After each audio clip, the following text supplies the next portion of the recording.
Herodotus, the ancient Greek, reveals why the Great Pyramid of Giza of ancient Egypt was actually built, according to a historian. Herodotus reveals why this pyramid was built.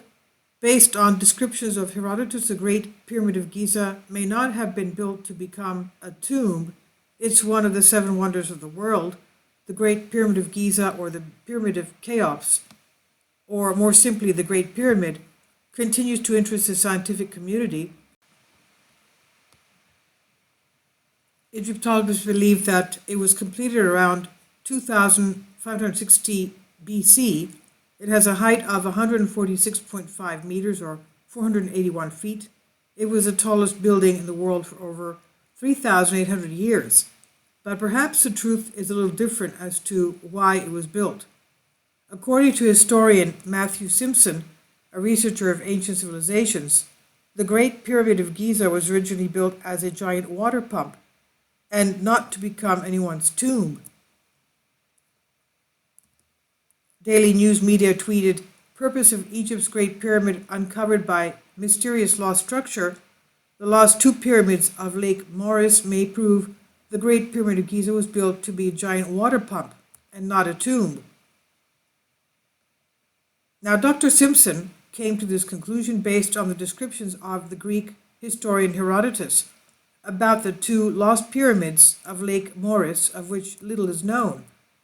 In prehistory, there was a huge freshwater lake there with an area estimated to be about 1,270 square meters and square kilometers, that's huge, and 1,700 square kilometers. Today it still exists as a smaller saltwater lake called Birket Karun. And according to Simpson, the locals then told Herodotus, who soon visited Egypt in 490 BC, that there were two giant structures covered with water. In other words, these giant structures had sunk, and they meant, of course, the Great Pyramid and the smaller one which is next to it. Quote, "If the description of Herodotus is correct, the fact that two of the largest pyramids in Egypt were built in the largest lake in Egypt should tell us something about their purpose," the historian said. Matthew believes the two pyramids could not be tombs because they were simply sunk for at least 6 months of the year. They were flooded during the Herodotus era, so there would definitely be a risk of flooding in earlier times when the lake was probably even deeper, he said. This is on Diadrastika. I've translated this for you from a Greek article. Please tell me what you think. Thank you.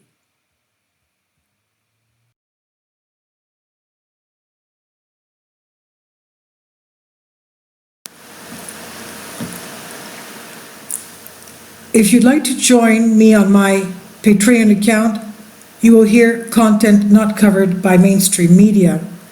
These riveting stories will be based on my research, and I will state my opinions and give my personal insight on diverse and controversial subjects and world events not covered by mainstream media, and not supported by YouTube guidelines.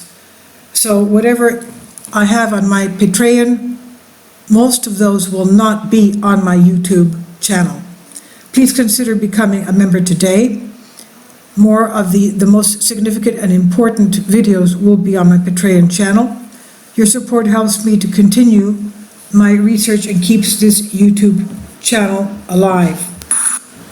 And we depend on your support, your generous charity, because we help economically challenged families here in Athens, Greece, in Kapota, and we also help the young generation with university tuition and the community around our church.